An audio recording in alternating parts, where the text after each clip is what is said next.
Good evening and welcome to the Business Day. I'm Andrea Chisholm. The Bank of Jamaica BOJ is supporting a proposal for the government to partner with banks to establish ATMs in underserved areas. The matter was discussed at this week's sitting of the Economy and Production Committee of Parliament. More in this report. The ATM access nightmare continues for many Jamaicans.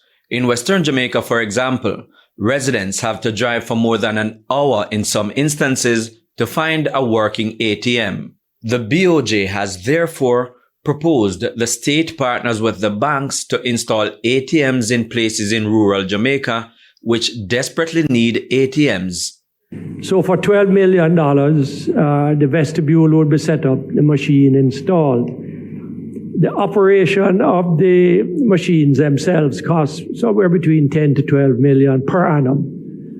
That cost would be undertaken by the DTI, and they would use the fees that accrue from the use of the machines to defray that cost.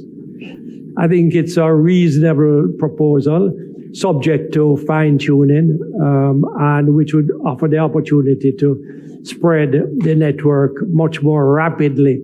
But for now, the proposal remains just that, as the locations for the ATMs have not been identified, and the stakeholders are not clear who should decide what locations are best. Nobody consulted with me with regards to my constituency or so on. So I just want to know if that communique was sent out to stakeholders. Well, I was under the impression that Parliament would accept that responsibility and identify the locations. For our part, we were to speak to the DTIs and get them to come up with a plan. And that's what we brought here today. If you wish, Bank of Jamaica, any member of Parliament could write to the bank and say, here is a location. We would facilitate it.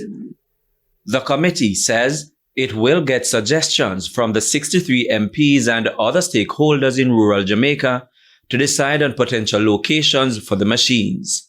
The governor, in the meantime, reiterated that the work is ongoing to give the BOJ more powers to deal with banks that are not delivering quality service, but bemoaned how long it is taking to get the legislative changes.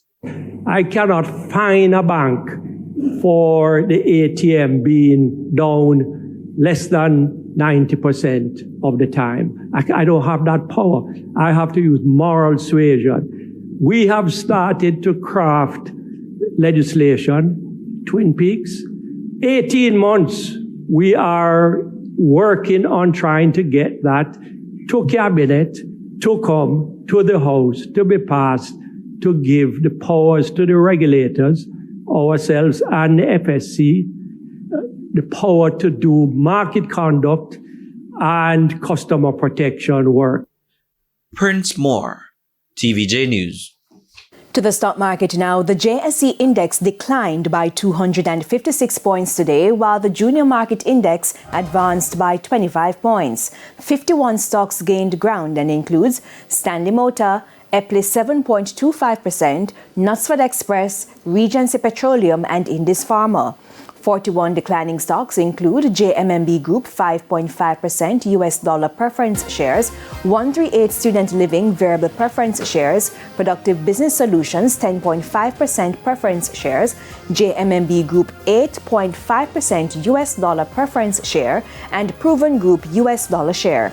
23 stocks closed the session selling at the same price they started trading. Banks and cambios are selling the American dollar for an average $157.61. The Canadian dollar is being sold for $110.69. $194.24 is the average value of the pound, while the euro is going for $164.68. And that's it for the Business Day. I'm Andrea Chisholm. Good evening.